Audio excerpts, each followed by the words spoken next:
Internautes, bonsoir, très heureux de vous retrouver après cette trêve estivale. J'espère que vous avez passé un très bel été à Bourges ou ailleurs, en l'occurrence, et puis que surtout vous êtes bien reposés, ressourcés. Pour ma part, c'est le cas aussi. Nous allons en avoir besoin les uns comme les autres. Et puis voilà, donc nous reprenons, je dirais, cette série de chat vidéo du mois de septembre. Et puis nous donnerons rendez-vous, mais je vous donnerai les prochains rendez-vous à la fin de ce chat. Sans plus attendre, première question. Bonsoir Monsieur le maire, bonsoir à tous les internautes. Donc la première question nous vient de Valérie. Elle voudrait savoir si vous êtes allé à la plage du Val d'Oron cet été. Oui, tout à fait. J'y suis allé plutôt au début de l'été, hein, quelques jours avant le 14 juillet, d'abord pour m'apercevoir que des évolutions qui ont eu lieu cette année, notamment sur les aménagements en termes d'accessibilité, le train de voler qui a changé de sens pour différentes raisons.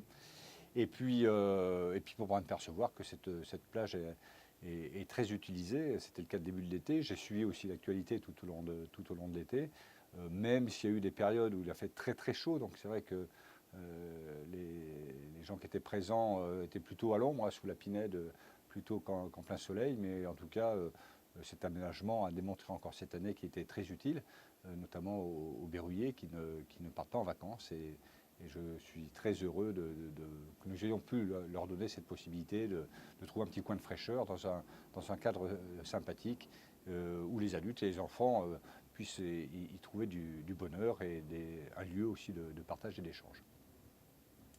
La question suivante est posée par Dominique. Vous avez réalisé des travaux dans les écoles cet été. Est-ce que ce programme de rénovation... Pardon, le son était... Alors je recommence, je repose la question de la part donc de Dominique. Vous avez réalisé des travaux dans les écoles cet été. Est-ce que ce programme de rénovation va se poursuivre, notamment dans l'école d'Asnières? Alors, bon, le programme de. Alors d'abord, pour répondre à votre première question, oui, nous allons poursuivre ces montants d'investissement. C'est à peu près 1 million d'euros que nous consacrons chaque année. Donc il n'y a pas que l'été.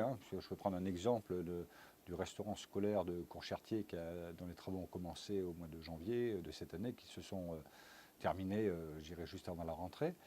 Donc voilà, c'est essentiellement 1 million d'euros que nous consacrons chaque année à la réhabilitation des écoles. Donc il y a beaucoup à faire, puisque pendant des années, je dirais, le minimum a été fait. Donc là, nous le faisons. Je souhaite le faire bien, c'est-à-dire que bien sûr que toute école souhaiterait qu'on fasse de gros travaux en ce qui la concerne. De notre côté, voilà, en fonction du budget, on le fait, on déploie progressivement chacune des écoles, avec comme objectif, je le redis à chaque fois, c'est d'abord le confort de travail, que ce soit des enfants, des enseignants et des agents municipaux, et puis en même temps, faire en sorte, notamment sur les aspects isolation ou chauffage, que notre facture énergétique soit diminuée, puisque vous savez que ça participe, ces factures énergétiques, à la fois je dirais, au coût de fonctionnement de la collectivité, évidemment, et puis ça agit aussi sur l'amélioration de la situation de notre planète, donc chacun doit le faire à son niveau.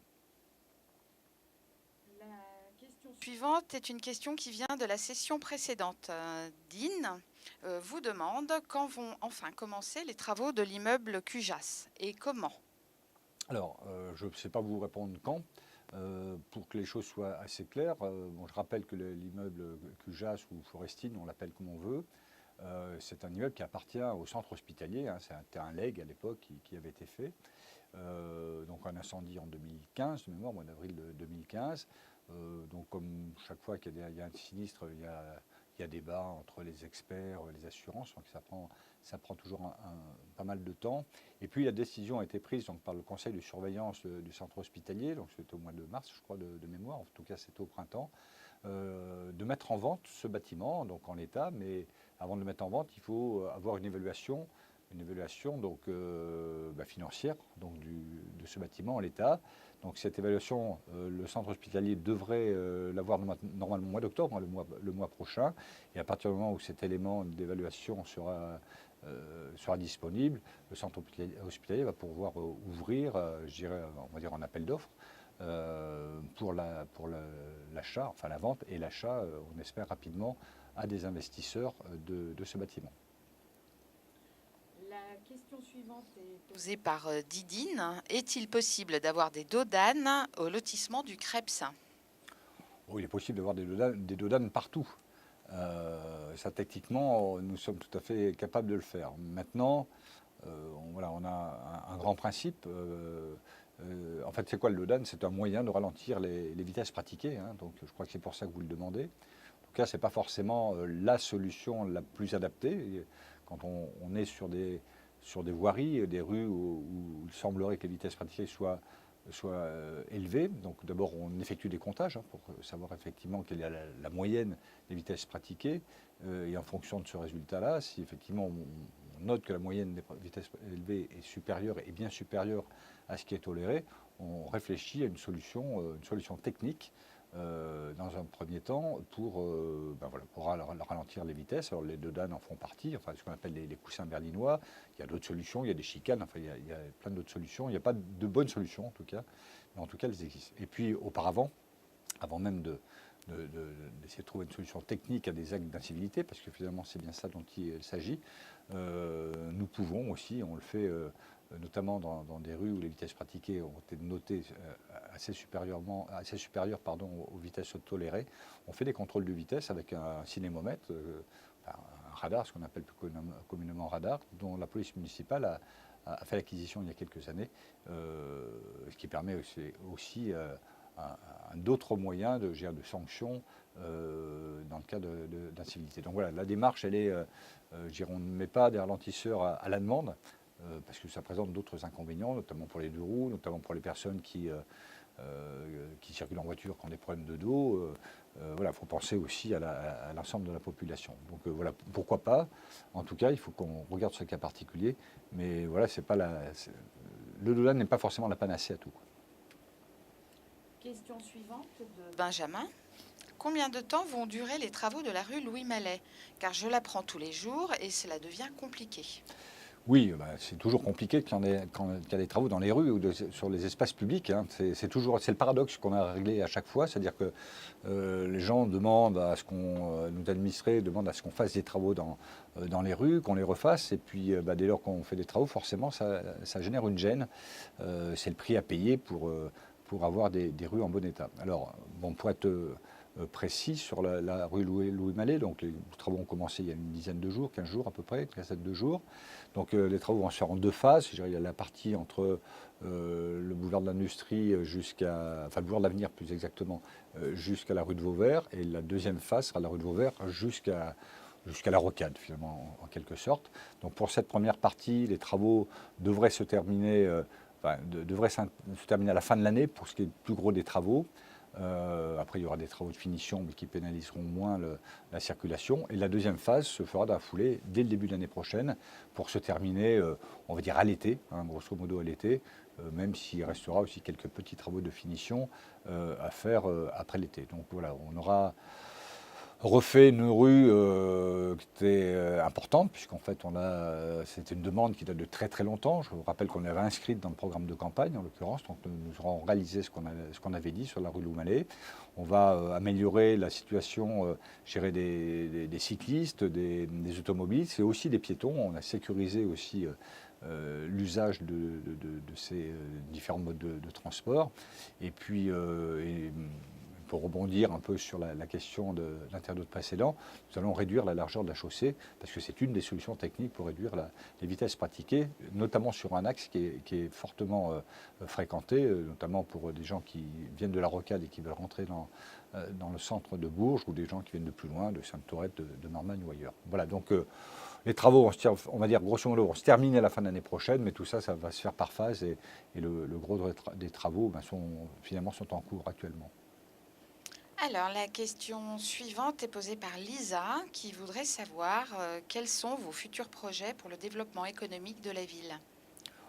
Oh, les futurs projets, c'est des projets qui sont actuels, hein.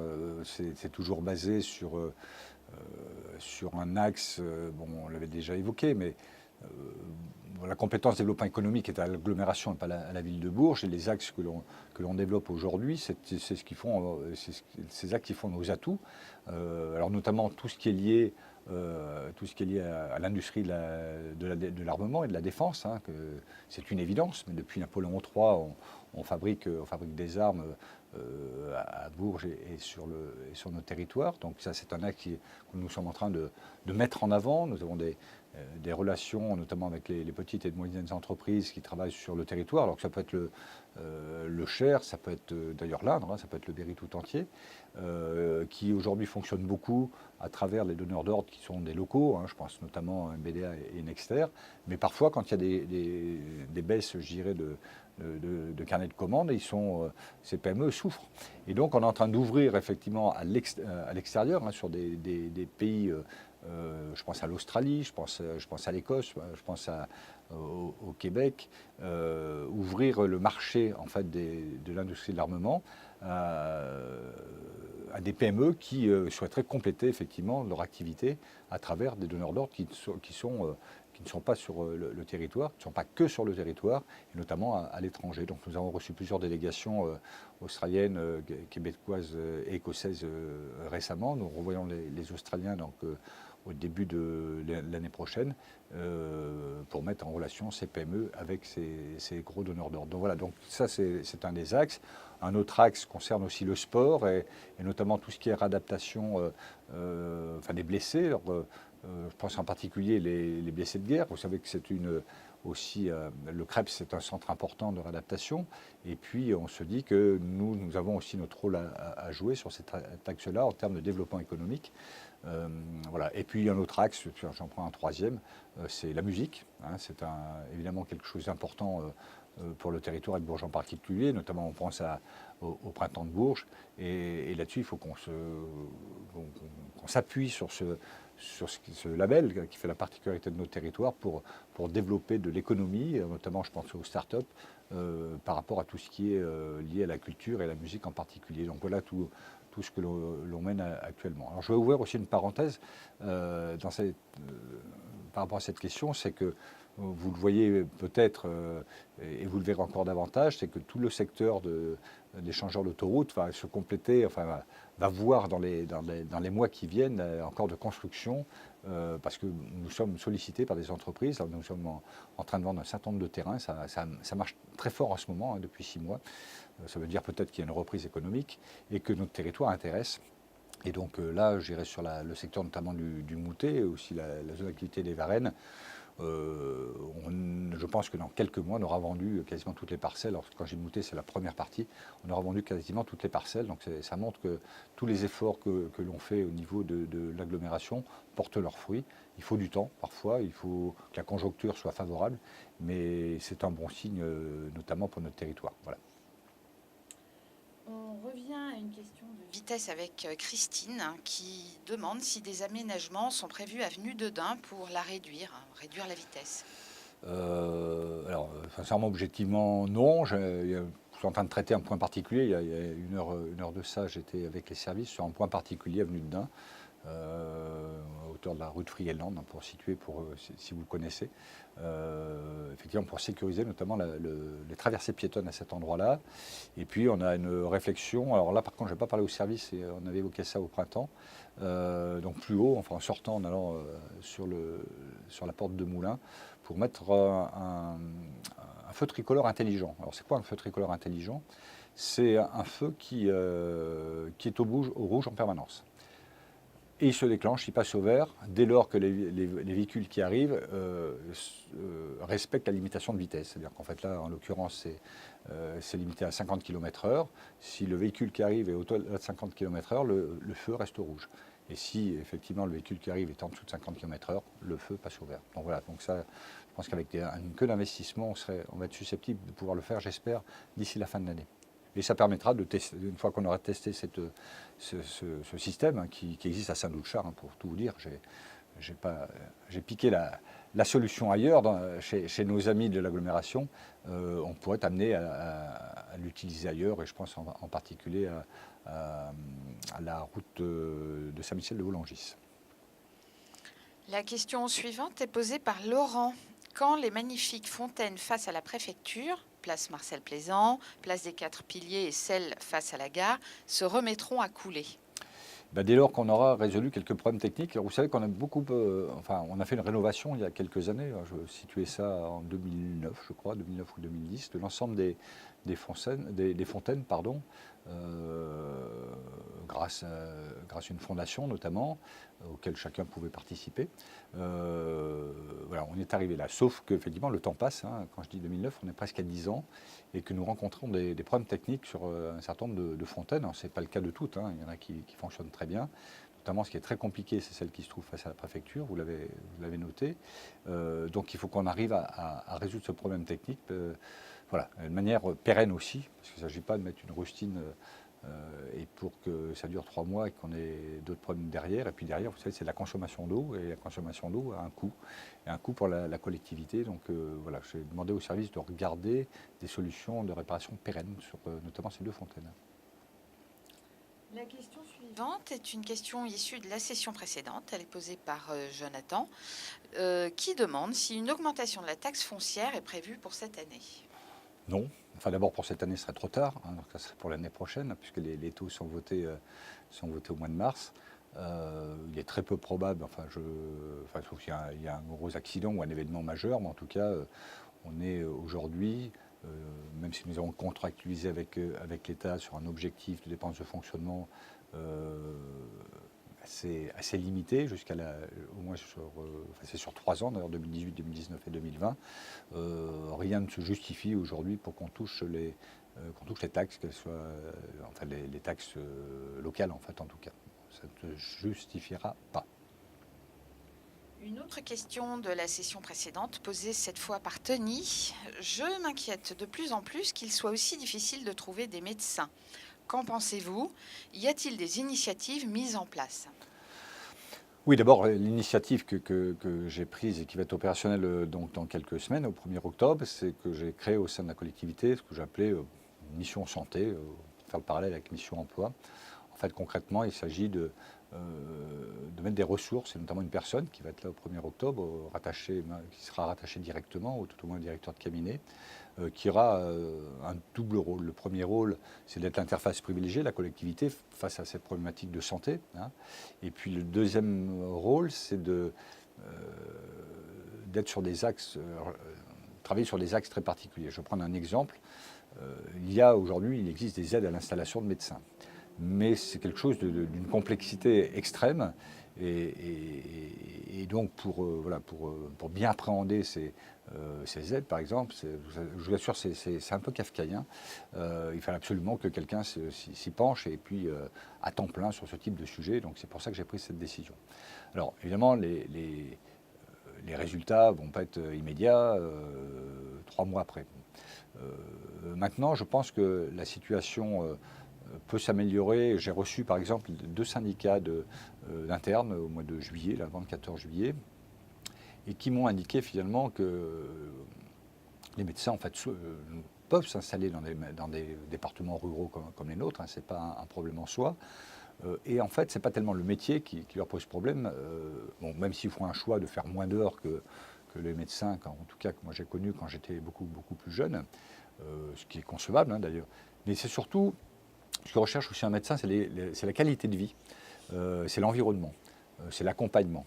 Et très sincèrement, objectivement, on est dans une ville à taille humaine, une ville qui a une qualité de vie, on va dire, agréable, c'est moins qu'on puisse dire, qui propose un environnement aussi sympathique, avec sur l'aspect commercial, avec des enseignes, avec des commerces de qualité, sur les aspects, je sais pas, loisirs, culturels, que ce soit tout ce qu'on connaît en termes de festivals, l'été à Bourges, le printemps de Bourges bien évidemment, mais tout ce qu'on développe en termes de culture tout au long de l'année, avec la maison de la culture, les cinémas, les théâtres, c'est aussi les autres loisirs qui peuvent être aussi sportifs, c'est d'avoir des clubs, des associations. Voilà, prenons le cas des associations, la fête des associations qui a lieu dimanche, où il y avait 280 associations qui étaient représentées. Voilà, c'est aussi tout cet environnement que cherche en fait un salarié d'une façon générale pour s'installer, alors qu'il soit médecin, qu'il soit enfin qui soient profession libérale ou pas. Et donc il faut qu'on vende ça. Et dans ce qui m'a été proposé, c'est qu'on fasse une démarche auprès de la faculté de médecine de Tours, notamment, pour vendre notre territoire. Quand j'y vendre, vanter ses atouts et tout ce qui fonctionne bien. Et ça peut être un élément déclencheur pour que certains jeunes médecins ou internes décident à un moment donné de venir sur le territoire parce que le Berry a peut-être une mauvaise image, c'est comme ça, à tort ou à raison, à mon avis c'est plutôt à tort. Il faut qu'on change cette image et pour ça il faut faire un peu de lobbying là où les médecins ou futurs médecins seront présents. Donc voilà, c'est un travail de longue haleine. On ne va pas résoudre, je dirais, en un an les difficultés qui se sont accumulées depuis des années sur notre territoire, à Bourges, sur le département du Cher, et malheureusement, ou heureusement, ça peut nous rassurer, mais dans d'autres départements du territoire français. Donc voilà, c'est des initiatives qu'on peut prendre. Bon, j'en ai d'autres en tête, peut-être créer aussi un cabinet médical. Bon, j'ai une idée qu'on est en train de regarder pour pouvoir peut-être proposer à un médecin qui pourra s'installer un lieu qui, là où pendant 3 ans il ne paierait pas le loyer, voilà, ça peut être ce type de contrat et mettre le pied à l'étrier dans une ville qu'il ne connaît peut-être pas et finalement ça lui permettra peut-être de rester plus longtemps. Donc voilà, on a des actions et tout ça, c'est la personne qui va être le 1er octobre qui va les chapeauter et les mettre en œuvre. La question suivante est Posée par Olivier qui voudrait savoir combien de caméras de surveillance sont installées à Bourges et pourriez-vous lui faire un retour sur ce processus? Alors, vous ne posez que des questions d'actualité. Hein. C'est des sujets que j'ai quasiment évoqués aujourd'hui. J'ai demandé justement à mon directeur de cabinet de m'indiquer le nombre de caméras de vidéoprotection à l'heure d'aujourd'hui qui sont installées. Alors, on doit, à mon avis, si on n'a pas dépassé les 100, on doit pas en être très loin. Mais ça, on fera une information presse, notamment dans quelques semaines, sur les aspects prévention sécurité, qui est un aspect très important, ressenti de la population, et c'est une problématique qui est toujours présente. Donc il faut qu'on mène des actions, on en a déjà mené, on va augmenter les effectifs de la police municipale, on va avoir la brigade de soirée qui va être mise en place, et les caméras de vidéoprotection qui se développent. Souvenez-vous, dans le programme de campagne, on avait dit qu'il y aurait au moins 100 caméras de vidéoprotection implantées sur le territoire d'ici la fin du mandat. Si on ne les a pas atteints, si on ne les a pas dépassés, on en est très proche aujourd'hui. Donc voilà. Alors le processus, il est beaucoup de concertation. Concertation notamment avec la police nationale qui nous préconise à certains endroits, parce qu'ils ont une bonne connaissance en fait du territoire, où il serait intelligent de mettre des caméras de vidéoprotection. C'est aussi des fois, alors je pense une demande qui avait été faite par un chef d'établissement l'année dernière, un endroit stratégique à proximité. Donc ce sont des demandes successives. Et puis, effectivement, progressivement, on en installe 5, 6 ou 7 tous les ans. Et pour valider ces implantations potentielles, il y a un comité d'éthique qui a lieu, qui réunit un certain nombre de personnes, civiles d'ailleurs, qui ont des fonctions différentes. Et donc, toutes ces implantations sont validées par ce comité d'éthique. Donc voilà, c'est tout un processus. Et puis alors après, il y a un appel d'offres, enfin classique, sur l'achat et l'installation de ces caméras. Voilà, j'ai essayé de faire assez rapide, mais voilà le processus. une question de Johan, le magasin Intermarché, c'est pour quand? Voilà, encore un gros sujet d'actualité que j'ai évoqué avec mon adjoint à l'urbanisme à 14 heures. Vous voyez, on est vraiment d'actualité. Je ne saurais pas forcément vous répondre. On n'a jamais été aussi près. J'avoue que j'étais assez interrogateur ces derniers temps parce que, alors je reviens à la rue Loup-Mallet, on parle des travaux de la rue Loup-Mallet en début de séance. On doit réaliser entre autres 2 giratoires, donc un à hauteur de la zone d'activité des Nangeurs et l'autre justement à l'aplomb d'Intermarché parce que c'est une obligation en termes d'accessibilité. Et ce deuxième giratoire serait pris en charge effectivement par la surface commerciale qui s'implante. Donc c'est à peu près entre 400 et 500 000 euros. Et donc, la question que j'ai posée, mais j'ai dit, si aujourd'hui Intermarché ne s'implante pas, c'est-à-dire est-ce qu'on fait le giratoire ou pas? C'est une vraie question. Et si on le fait, pour le coup, ça sera à charge de la collectivité. Bon, les informations donc, que j'ai eues en début d'après-midi sont rassurantes. Normalement, les travaux devraient démarrer très prochainement. On m'a parlé de la fin de l'année ou le début de l'autre. Donc, ça veut dire qu'on est sur un démarrage des travaux imminents et donc avec une surface commerciale, je ne parle pas grande surface, et surface alimentaire uniquement, j'insiste, très prochainement, parce que vous voyez, entre le moment où le permis de construire qui a déjà été déposé, hein, donc il n'y a pas de souci là-dessus, le moment où le premier coup de pelle est donné, le moment où la grande surface, enfin, où la surface commerciale, je ne sais pas pourquoi je parle de grande surface, est opérationnelle, il ne se passe pas beaucoup de temps, hein, c'est l'ordre d'une année. Hein, vous voyez, je ne sais pas si vous êtes allé du côté du Prado, quand vous voyez la vitesse à laquelle se monte le Lidl, ça va très très vite. Hein, donc voilà, donc je pense que d'ici fin 2019 ou tout début 2020, la surface alimentaire sera opérationnelle dans un quartier qui en avait besoin. La question suivante est une question de la session précédente. Elle est posée par Pierre. Savez-vous où en est l'avancement des travaux pour le restaurant universitaire de l'IUT ? Sincèrement, non. Alors, je pense que ça doit bien se passer parce que l'an dernier, ça s'était mal passé, hein, puisqu'en fait, des travaux qui devaient avoir lieu l'été n'avaient pas démarré à la rentrée. Donc, à l'époque, le directeur de l'IUT m'avait alerté sur ce sujet-là. Là, j'en entends pas parler, donc je suppose que les travaux ont dû être réalisés. Enfin bon, ils se sont faits partiellement au cours de l'année scolaire, et je pense qu'aujourd'hui, ils devraient être opérationnels. Mais une fois encore, si j'entends pas parler, c'est que les choses se passent d'une façon nominale. Une question de Damien. Est-ce que les écoles de Bourges Sud bénéficieront aussi des rénovations comme l'école Jean Masset ? De rénovation ? Oui, de rénovation. De rénovation, oui, toutes les écoles de Bourges seront touchées, ou subiront, alors c'est plutôt positif, le programme de réhabilitation. Mais voilà, on fait une école et demie par an à peu près. Donc voilà, on ne peut pas faire toutes les écoles la même année. Donc on essaie de gérer ça par rapport à un certain nombre de critères, ce qui semble être le plus urgent. Par exemple, vous savez, quand vous avez une toiture qui fuit, donc on répare, mais au bout d'un moment, on se dit, voilà, bon, si elle fuit, on va refaire la toiture.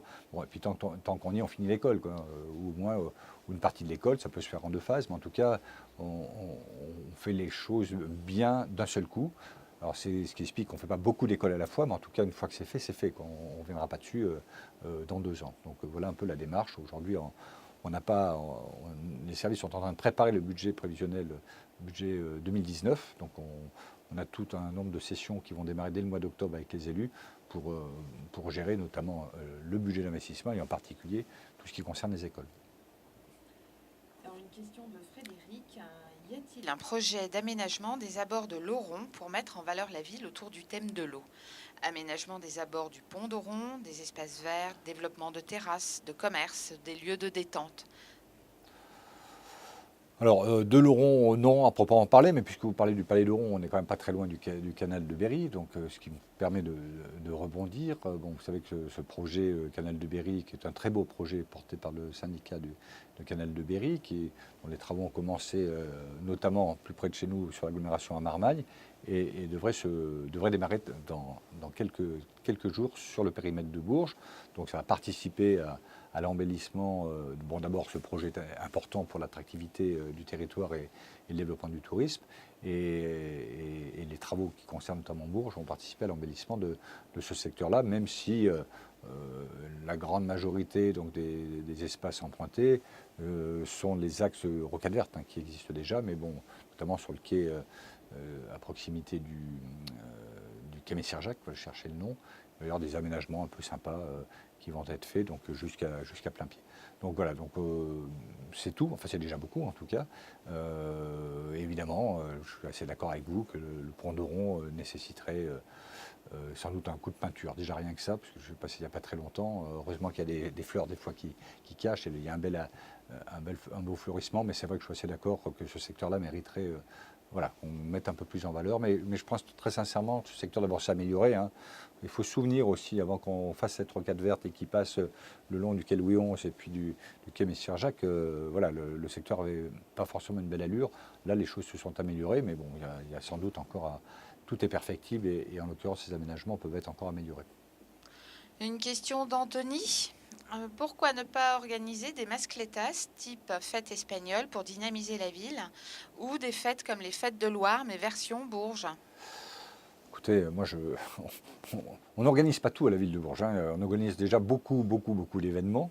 il faut parfois aussi que les privés, alors qu'il y a privé au sens large, ça peut être aussi des associations, puis elles le font très bien, veuillent aussi organiser des manifestations, et dans ce cas-là, on les accompagne autant que faire se peut. Voilà, je vais prendre simplement un exemple.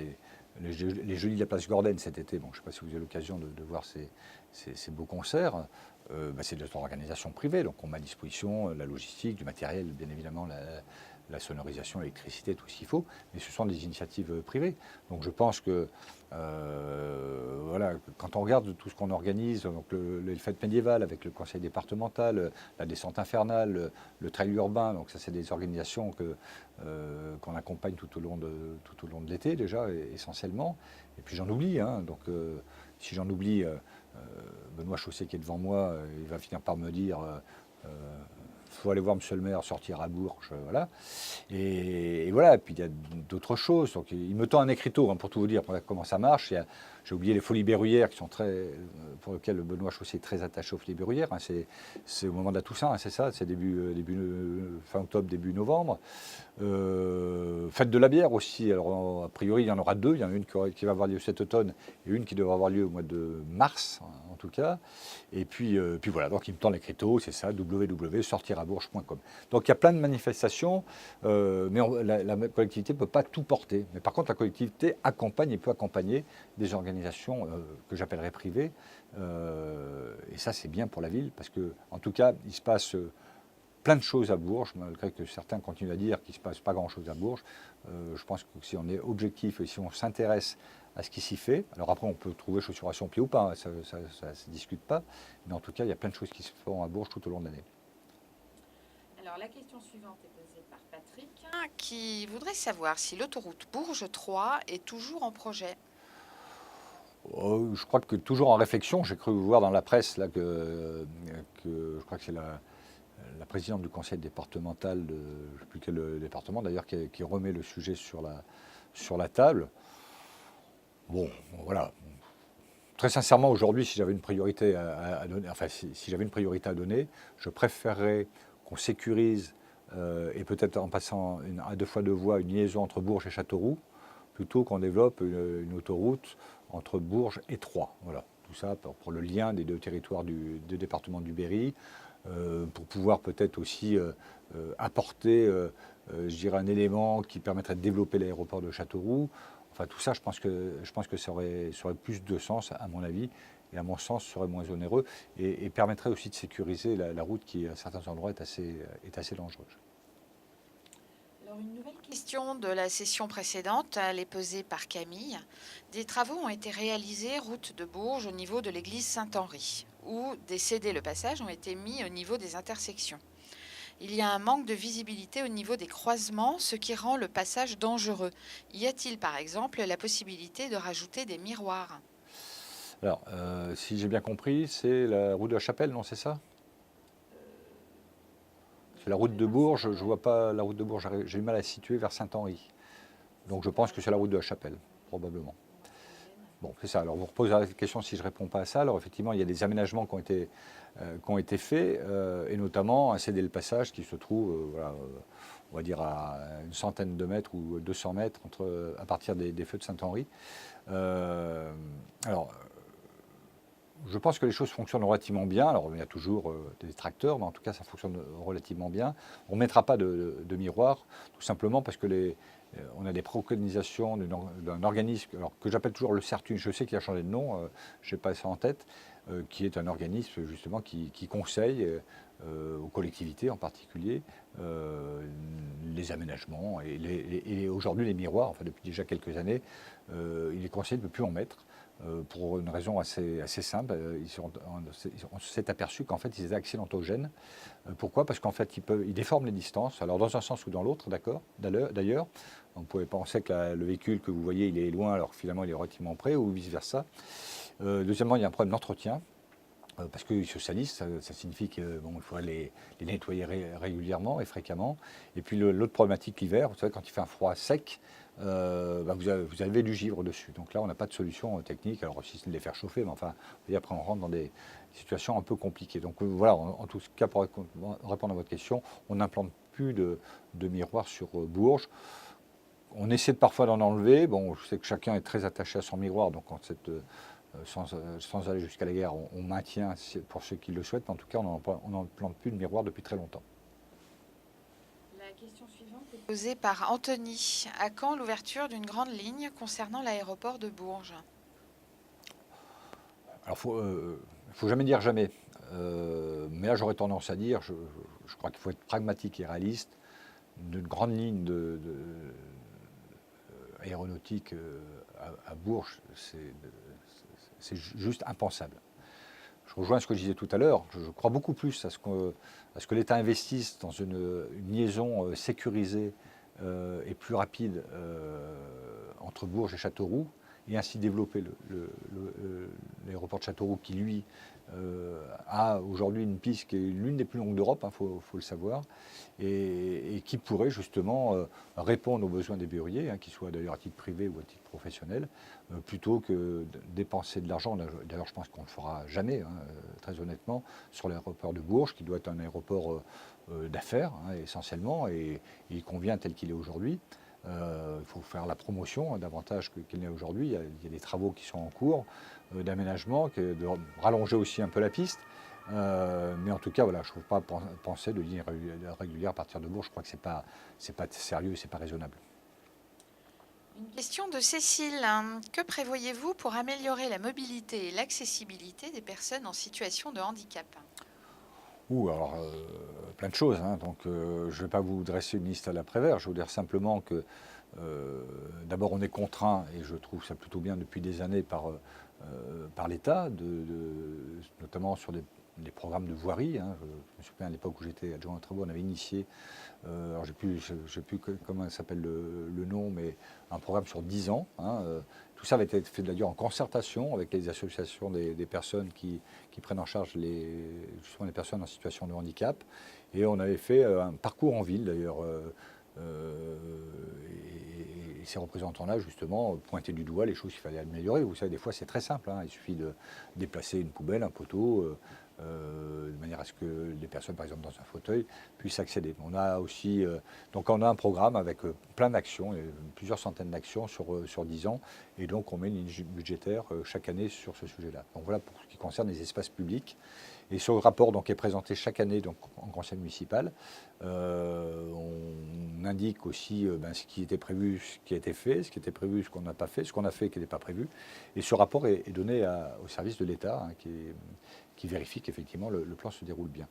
C'est aussi le cas notamment au niveau, je prends un exemple, au niveau des bâtiments municipaux, c'est aussi la même chose, l'accès aux bâtiments municipaux. Alors c'est plus ou moins simple, vous imaginez que c'est plus simple d'aménager l'hôtel de ville sur des choses qui ne vont pas bien que ça peut l'être au musée du Berry, au musée Estève. Parce que là après on a d'autres contraintes techniques et notamment avec l'architecte des bâtiments de France, donc c'est plus compliqué. Et puis, dernière opération en date en termes de mobilité, c'est tout ce qui est lié au transport en commun. Donc, on a depuis des années commencé à mettre en place des quais de bus qui permettent de descendre, que le plateau du bus soit à la hauteur du quai. Et donc là, on a accéléré notamment cette année. Donc là aussi, c'est un plan pluriannuel. Donc ça, c'est un projet porté par Globus. Et donc, on accélère cette année, puisque je crois que ça sera plus de 100 quais de bus qui seront réalisés, ne serait-ce que cette année. D'ailleurs, je pense que si vous rayonnez un peu dans la ville, vous voyez là, je vois rue Éric Labonne notamment, il y en a 2 qui sont en cours. C'est des opérations importantes. Donc voilà, bon, c'est des exemples, il y en a bien d'autres, mais voilà, c'est un vrai sujet que je trouve très important, étant très sensibilisé au handicap. Et puis en plus contraint par les services de l'État, et ça me paraît être quelque chose de très positif à mon sens. Une question de Thierry.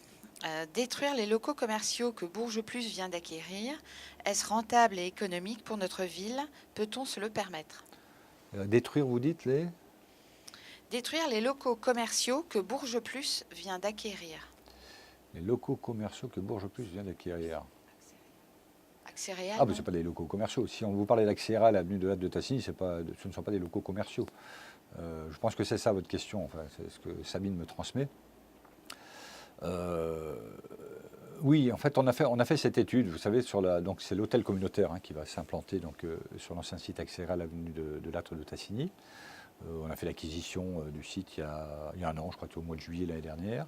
On s'est posé la question encore récemment, au cours du dernier bureau communautaire, est-ce qu'on réhabilite le bâtiment ou les bâtiments, parce qu'en fait, le bâtiment s'est fait en 2 temps, fin des années 70 et fin des années 80, ou est-ce qu'on construit un nouveau bâtiment? Et en fait, l'étude technique et économique nous a conduit à faire le choix de déconstruire et de reconstruire. Donc tout simplement, à la fois techniquement et économiquement, l'opération est plus rentable. C'est pour ça qu'on a fait ce choix, c'est pas une volonté comme ça du président de l'agglomération de vouloir tout détruire, c'est parce qu'il y a du sens là-dedans en tout cas. Une question de Geneviève. Une aire de jeu pour enfants est-elle réalisable dans le quartier des Pijolins 1? La réponse est oui, tout est réalisable. Maintenant, il faut voir dans quelles conditions. Alors là, pareil, je vous conseille, par exemple, sur ce sujet-là, de vous adresser aux conseillers de quartier, de votre quartier, qui ont ce sujet d'animation. Enfin, il y a plusieurs commissions, mais en tout cas, sur la commission animation et aménagement de l'espace, vous pouvez les solliciter. Parce que oui, c'est possible. Après, il faut définir quoi et où. Il faut trouver. Alors c'est surtout le où qui pose problème, c'est-à-dire qu'en fait, effectivement, il faut que ce soit pas trop loin de l'ensemble des résidents, mais pas trop près, parce que si vous habitez loin, ou moyennement loin, ça ne vous pose pas de problème quand il y a de l'animation. Si vous êtes juste à côté, que vous habitez juste à côté, et puis que vous avez des enfants qui jouent, qui crient, et puis c'est naturel, l'enfant est fait aussi pour crier, et vous habitez juste à côté, je peux vous dire que c'est d'autres problèmes. Donc ce sujet est plus compliqué qu'il en a l'air, mais ça ne veut pas dire qu'il ne faut pas le faire, mais ça nécessite effectivement une étude déjà de principe, et après une étude de réalisation et un financement. Donc voilà, je vous engage à vous rapprocher du conseil de quartier ou des conseillers de quartier, et c'est un vrai sujet qu'ils peuvent traiter en conseil de quartier. Alors, une question de Philippe. Que pensez-vous de la dégradation de l'image du président de la République? Ouais, je dirais hors compétence locale, on ne sait pas l'objet du chat vidéo, je dirais simplement une chose que je répète à longueur de temps, je suis respectueux du suffrage universel. C'est-à-dire que le président de la République est élu, quel qu'il soit, est élu par la majorité des Français qui sont allés voter. Donc on a Emmanuel Macron comme président de la République, on avait François Hollande avant, on avait Nicolas Sarkozy encore avant, on avait Jacques Chirac encore avant, enfin je ne vais pas remonter le temps. Les Français ont fait le choix, maintenant il y a un mandat de 5 ans. Voilà, si les Français ne sont pas contents de leur président de la République, ce n'est pas à travers les sondages, c'est qu'ils auront une échéance maintenant dans 4 ans. Et ben, s'ils veulent enfin, d'abord, je ne sais pas si Emmanuel Macron sera de nouveau candidat, mais s'il l'était, ça sera aux électeurs de faire le choix. Soit ils souhaitent le garder et ils ne voteront pas pour lui s'il est candidat, soit ils souhaitent le changer, mais ils voteront pour un autre président. Voilà, tout simplement. Donc je n'ai pas de jugement de valeur à avoir sur des sondages. Et puis vous savez, les sondages, il faut être très, très prudent par rapport à ça. Voilà, les choses sont comme elles sont, mais en tout cas, je ne me prononcerai pas sur ce sujet parce que je crois que ça n'a pas de sens et ce n'est pas de toute manière pas l'objet du chat vidéo. Alors, une question de Jimmy de Bourges. Je reviens vers vous au sujet du long épisode de la patinoire de Bourges. Pouvons-nous considérer que le début des travaux de rénovation ne se feront pas avant la fin de votre mandat?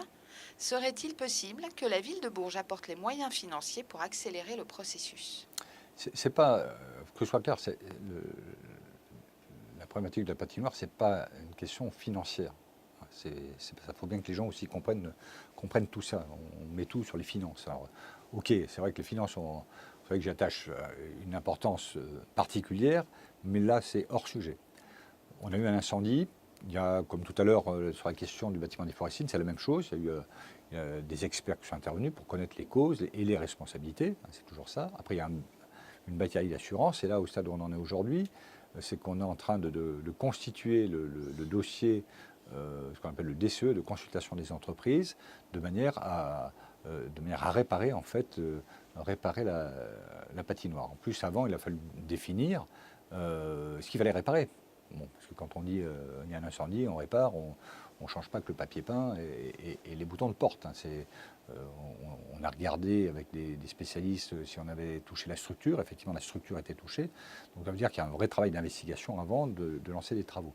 Donc voilà, donc aujourd'hui, on va lancer, effectivement, on est en train de préparer ce dossier de consultation d'entreprise. Ça prend du temps. Après, il va falloir lancer l'appel d'offres, parce que vous savez, on est en collectivité. Et puis après, il faut qu'il y ait des réponses à l'appel d'offres, analyser les appels d'offres et lancer les travaux.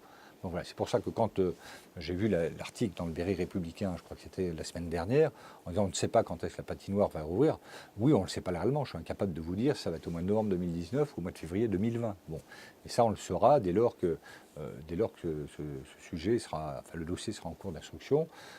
Voilà, moi, tout ce que je souhaite, c'est que les patinoires soient ouvertes le plus vite possible. Mais voilà, les choses sont longues dans ce cas de figure. C'est pas vrai que dans la collectivité d'ailleurs. Et il faut du temps, voilà, donc il faut du temps. Donc il va falloir avoir de la patience, mais en tout cas, sachez qu'on traite ce sujet à bras le corps. Pardon. Alors, Sabrina voudrait savoir si qui désherbe les pieds d'immeuble, car elle a demandé aux HLM du Cher, pardon, et on lui a dit que ce n'était pas de leur ressort. Donc, qui s'en occupe? Alors je donne une réponse de Normand, ça dépend. Alors ça dépend pourquoi? Parce qu'en fait, selon les immeubles, les bâtiments, soit la responsabilité publique va jusqu'au pied de l'immeuble, soit elle est du ressort pour une partie du bailleur social. Donc moi je ne sais pas vous répondre parce que je ne sais pas où vous habitez. Et tant bien même que vous allez me l'indiquer, si vous me l'indiquez, je n'ai pas en tête, vous m'excuserez, la connaissance de tous les bâtiments. Mais en tout cas, voilà la règle. Donc, on pense que si le bailleur social vous a dit que c'était la responsabilité de la ville, je comprends que voilà, on a de très bonne relation avec les bailleurs sociaux et on ne renvoie pas la balle pour le plaisir.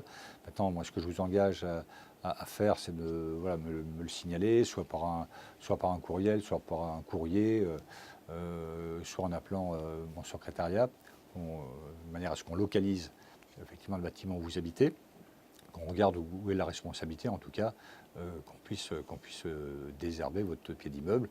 Bon, après, il faut bien comprendre, si vous regardez tous les immeubles qui à Bourges et tous les pieds d'immeubles, tout ne peut pas être fait en même temps. Encore, on a quand même cette chance, c'est qu'il n'a pas plu beaucoup cet été, donc l'herbe a besoin d'eau, alors les herbes folles un peu moins que les autres, donc voilà, c'est pas la forêt vierge. En tout cas, voilà, si c'est notre responsabilité, on le fera bien évidemment. Mais voilà, faites-moi un petit courriel ou un courrier de manière à ce qu'on puisse vous répondre. Une question de Frédéric ou un commentaire? Juste un commentaire, donc dit-il. Merci pour la reprise en compte des pistes cyclables dans les aménagements urbains et de votre précision sur le canal de Berry à vélo. Merci.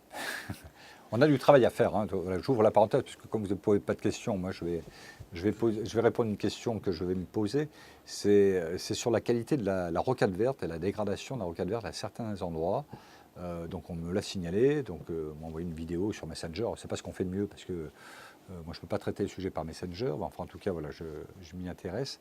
Et effectivement, à certains endroits, la rocade est particulièrement dégradée. Donc j'ai demandé à ce qu'on fasse un diagnostic complet de cette situation et qu'on m'apporte un plan de réparation peut-être pluriannuel, mais de réparation conséquente, une fois encore, qu'il soit pérenne, de manière à ce qu'on répare correctement et que cette rocade verte soit agréable à pratiquer. Bon, c'est des endroits très sectorisés, mais il faut voir qu'aussi, on ne voit pas le temps passer. Hein. La rocade verte, elle date de longtemps aussi. Hein. On l'a démarré autour du plan d'eau. Il faut rappeler que c'est autour du plan d'eau que les choses ont commencé. Donc je n'étais même pas élu aux travaux. Donc c'était le mandat encore d'avant. Donc on est autour de 2003-2004, je pense. Donc vous voyez, ça fait 15 ans. Hein. Et puis que la rocade verte, pour ce qu'on a fait, c'est terminé dans les dernières réalisations. Allez, en 2012, hein, je me situe à peu près là, 2012-2013. Donc, vous voyez, ça commence à dater, 5 ou 6 ans. Alors, les choses se dégradent parce que la rocade est utilisée déjà. Bon, et puis après, il y a des petits problèmes de tenue de terrain aussi. Voilà, donc il faut vraiment qu'on veille à ce que cette rocade soit entretenue. Et puis, je rajoute, enfin, qu'on est aussi en train de travailler sur un plan vélo intercommunal, hein, donc porté par l'agglomération. L'objectif étant de relier l'ensemble des communes membres de l'agglomération entre elles par des aménagements cyclables. Et la ville de Bourges va pouvoir aussi en bénéficier, notamment par des relations entre les aménagements cyclables qui existent, la rocade verte, le canal de Berry à vélo. Donc voilà, c'est un projet qui est aussi en cours. Alors, une nouvelle question de la session précédente posée par Marine. Pour quand est prévue une rénovation de la piste du stade Sérocourt, car elle n'est plus bonne pour la pratique? Oui, alors je sais que Nathalie Bonnefoy est en train de travailler dessus pour voir comment on pourrait être aidé à être financé sur cette réparation. On a eu des échanges notamment avec la Fédération française d'athlétisme il y a 2 ans de ça, où il pourrait y avoir des aides en particulier. Je sais que Nathalie est en train de travailler sur le sujet. Donc j'espère qu'on va trouver une solution de financement assez prochainement. Mais bon, la ville financera en partie, bien évidemment, mais si on peut trouver aussi des aides, ça sera aussi bien important, très important pour les finances de la ville. Mais vous avez raison, la piste, notamment à proximité des peupliers, souffre beaucoup. Donc voilà, le sujet est en cours pas de réflexion, mais de constitution. Alors, question suivante posée par Julien. Je suis un jeune berruyer et j'aimerais savoir comment vous voyez Bourges en 2050. 2050. 2050, c'est dans 32 ans. C'est ça? Je compte bien, 32 ans. 32 ans, j'espère être de ce monde, mais c'est pas sûr. J'approcherai la centaine d'années quand même. Bon, plus sérieusement, voilà, alors je ne sais pas si vous participez donc, à l'initiative Bourges Demain Trajectoire 2050. Donc, dans les sessions ont lieu depuis sur le premier semestre et vont reprendre très prochainement avec 3 sessions, parce que le bilan doit avoir lieu fin décembre de cette année, avec probablement une restitution. On a parlé tout à l'heure en réunion de cabinet. Sabine, je parle sous votre contrôle, 31 janvier, c'est ça la date qu'on avait évoquée. Donc avec cette restitution-là. Comment je joue à Bourges demain moi personnellement, voilà, je ne veux pas comment dire, aller à l'encontre de ce qui a été dit dans ces groupes de travail, et puis encore on n'est pas au bout. Moi je crois que je vois une belle ville qui se développe, mais qui se développe sur ses atouts. Et sur ce qui la caractérise, je dirais quelque part. Alors ces atouts, j'en ai cité quelques-uns tout à l'heure, c'est à la fois une ville où on peut raisonner aussi agglomération, parce que la ville en tant que telle c'est une chose, mais l'agglomération est très liée. D'abord c'est une ville où il fera toujours bon vivre. C'est une ville qui restera à taille humaine, même si l'agglomération, je pense que ça grandira. Nos atouts, c'est ça, c'est une ville où la qualité de vie est bonne, où une ville verte, une ville bleue, une ville où il y a du développement économique, bien évidemment, avec des spécificités sur, notamment, je l'ai évoqué tout à l'heure, sur l'industrie de l'armement. Donc tout ça, je pense qu'il ne faut pas, évidemment, une ville de culture, une ville de patrimoine, il ne faut pas perdre ça de vue. Donc ça, ce sont des atouts. Il ne faut pas forcément recréer, enfin, il ne faut pas perdre surtout nos atouts. Il faut les mettre en avant et encore les développer, et les développer on va dire peut-être d'une façon différente que ce qu'on a fait jusqu'à présent. C'est une ville c'est un territoire qui doit attirer parce qu'on voit bien la problématique des métropoles aujourd'hui, qu'elles connaissent déjà aujourd'hui et qu'elles vont connaître demain, font que, et même si voilà, on voit bien que l'orientation politique aujourd'hui du moment, c'est d'axer les financements sur les métropoles, c'est une grosse erreur parce qu'en fait, on va s'apercevoir très rapidement qu'il y aura de saturation dans ces métropoles. Et donc, je pense que des territoires comme les nôtres, des villes comme les nôtres, que ce soit Bourges, que ce soit Châteauroux, vont pouvoir bénéficier dès lors que la mobilité est mise en place, et c'est là-dessus qu'il faut travailler, la mobilité est mise en place, vont pouvoir bénéficier de ces apports en termes d'emploi, en termes d'activité, en termes de médecine. Voilà. Bon. Donc voilà comment je vois Bourges demain. Donc, et puis une caractéristique du moment. Alors évidemment, on va dire que c'est pas très positif, mais finalement, je pense que c'est quelque chose sur lequel il faut qu'on rebondisse. On est un territoire, le Cher, un territoire où la population vieillit. Alors évidemment, on peut faire en sorte que ces populations rajeunissent en faisant venir des jeunes, mais bon, ça se décide pas en claquant des doigts, mais tout ce que je viens d'exposer va y participer. Mais de l'autre côté, voilà, les personnes vieillissent et les personnes, en 2050, vieilliront de plus en plus longtemps. Ça, c'est un phénomène de société, on n'échappera pas. Et donc, il faut penser aussi à ces personnes et mettre des structures en place. Alors, c'est pas forcément les mêmes structures en 2050 que celles que l'on développe aujourd'hui, c'est dans 30 ans. Et il faut qu'on réfléchisse justement à intégrer ce vieillissement de population, peut-être justement aussi par du développement économique, réfléchir à comment seront nos anciens demain. Justement, je fais peut-être partie de cela d'ailleurs en l'occurrence. comment les accompagner, l'évolution des technologies et comment faire évoluer aussi ces technologies sur notre territoire. Donc c'est ça aussi qu'il faut voir. Est-ce que c'est beaucoup plus de domotique dans les logements, c'est les aspects de mobilité dont on parlait tout à l'heure. Donc voilà, faut aussi qu'on tienne compte de ces indicateurs et adapter aussi notre territoire à ça. Donc voilà, je pense que Bourg-Gemain, ça doit être une ville où il fait toujours bon vivre, mais c'est une ville qui doit aussi se développer, surtout sur tous ces axes-là. Voilà, bon, je pourrais philosopher très longtemps, mais on aura l'occasion d'en reparler si vous faites partie des heureux qui souhaitent participer donc, à ces groupes de travail qui vont avoir lieu, je crois, à partir du mois d'octobre. La prochaine, c'est le 2 octobre, non, je crois, de mémoire. Bon, enfin, encore que méfiance, en tout cas, vous aurez l'information. Et c'est ensemble, justement, que j'ai voulu qu'on construise, en fait, ce beau projet de Bourges 2050. Et les choses voilà, ont mûri et se sont mises en place avec une forte participation. Et ça, j'en suis très satisfait. Une question de Pierre maintenant. À quand le réaménagement de la place Gordenne qui est beaucoup plus attractive à ce jour que l'îlot Victor Hugo? Et à quand l'alignement de la rue Moyenne au même niveau que le trottoir? Sujet d'actualité, opération Cœur de Ville. Alors vous savez qu'on fait partie des 220 communes qui ont intégré le plan Cœur de Ville, hein, porté par le gouvernement. Bon, on va signer notre engagement le 30 septembre, au 1er octobre. Et puis on a 18 mois maximum pour rendre notre copie dans le détail de ce qu'on va faire dans ces opérations-là, qui a comme objectif de revitaliser en fait les centres-villes, les 220 villes concernées. Voilà. Donc nous, on ne va pas attendre 18 mois pour le faire. Je veux qu'on aille très très vite. Et en particulier, ce à quoi je réfléchis, c'est réhabiliter les voiries de centre-ville. Hein. Donc je crois que c'est quelque chose de nécessaire.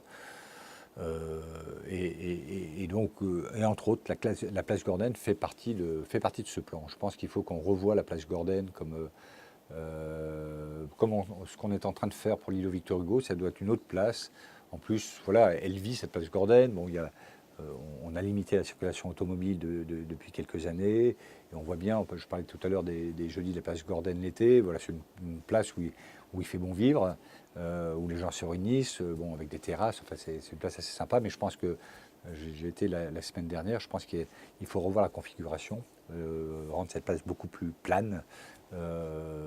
Pour qu'elle soit encore plus accueillante qu'aujourd'hui. Donc ça fait partie d'un des points que nous allons intégrer dans notre pré-programme Cœur de Ville. Voilà. Avec aussi...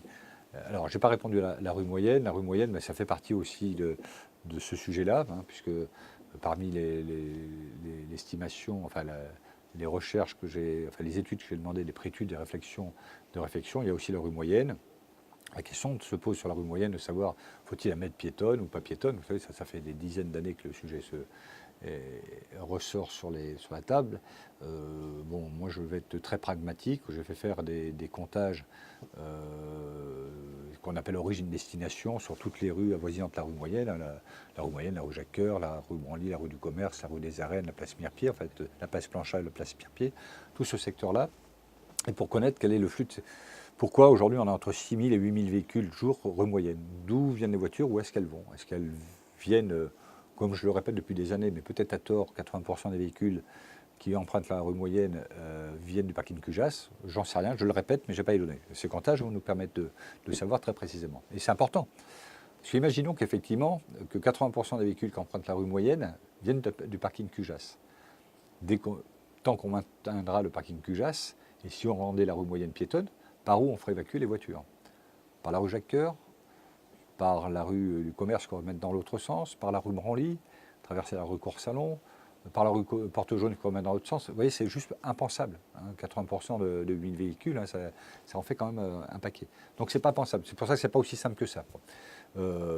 Par contre, je milite peut-être plus tôt, mais les chiffres, je vais les avoir prochainement. Oui, alors à l'inverse, c'est que 20% des véhicules qui viennent du parking Cujas, on voit les choses complètement différemment. Donc voilà, ces éléments sont fondamentaux. Après, je pense que la rue Moyenne piétonne, vu de ma fenêtre, mais tout ça, on peut en discuter. Je n'y crois pas, je pense que ce serait une bêtise. Par contre, que ce soit une zone de rencontre, hein, que ce soit une zone 20, où alors la règle est ainsi, le piéton prioritaire sur le vélo et le vélo prioritaire sur le véhicule à moteur pourrait être une bonne solution. Et auquel cas, il faudrait, ce n'est pas une obligation, mais une préconisation, aménager, c'est-à-dire supprimer effectivement les trottoirs et avoir une voirie plane, style rue Jacques-Cœur, parce qu'on est sur une zone de rencontre rue Jacques-Cœur. On ne mettra pas des pavés, mais en tout cas, voilà le principe. Une dernière question posée par Dominique. Vous avez réalisé des travaux dans les écoles cet été. Est-ce que ce programme de rénovation va se poursuivre, notamment dans l'école d'Asnières? J'ai l'impression d'avoir déjà entendu cette question. On avait évoqué l'école Jean Masset. Mais il y avait aussi l'école d'Asnières, je pense, la première ou deuxième question. Bon, enfin, peu importe, la réponse est toujours la même. Oui, probablement, comme toutes les écoles de la ville, on a un programme pluriannuel. Voilà, on engage à peu près au moins 1 million d'euros chaque année. Une fois encore, la politique que je mets en place, c'est que quand on investit ces sommes-là, il faut faire une école dans sa totalité et pas saupoudrer en fait ces sommes sur différentes écoles. Et voilà, on fait entre une école et demie par an. Donc voilà, on le fait au fil de l'eau. Et donc, beaucoup d'écoles nécessitent encore des travaux. Alors, est-ce que l'école d'Asnières est prioritaire par rapport à l'école Jules Ferry ou par rapport à l'école Jean Masset ou d'autres? Tout ça, c'est tout ce que l'on prépare quand on prépare les budgets. Et là, on commence à préparer les budgets 2019. Évidemment, mon adjointe Marcella Michel va me proposer des écoles et puis on va prioriser en fonction des montants dont on est capable de dégager pour rénover ces écoles. Et là, si j'ai bien compris, c'est fini. Donc, je n'ai pas vu le temps passer. Il fait très chaud dans le studio, je peux vous le dire. En tout cas, merci pour cette participation, cette reprise. Vous êtes nombreux encore cette reprise, ça veut dire qu'en fait cette formule plaît. Bon, j'espère avoir répondu à toutes les questions ou interrogations. En tout cas, c'est le but de ce chat vidéo. Et puis, il me reste à vous donner, d'abord, vous souhaiter une très très bonne soirée. Profitez encore du beau temps de cet été qui se poursuit encore sur le mois de septembre. Je vous donne rendez-vous donc d'ores et déjà donc jeudi 11 octobre, c'est-à-dire un mois jour pour jour, à 19h pour ce prochain chat. Et une fois encore, je vous souhaite une très bonne soirée et puis à très bientôt. Merci.